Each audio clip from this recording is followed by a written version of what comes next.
Vandaag heb ik deze Renault Formule 1 wagen van Jean-Pierre Jabouille bij Schouten Autominiatuur gekocht. Het is het is startnummer 15 en volgens mij is deze uit 1979, ja dat klopt.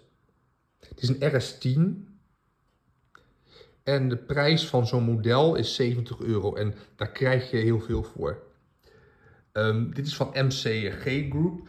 Vroeger was ik daar wat sceptischer over de kwaliteit van de modellen. Maar die €69 is het helemaal waard om zo'n model te kopen.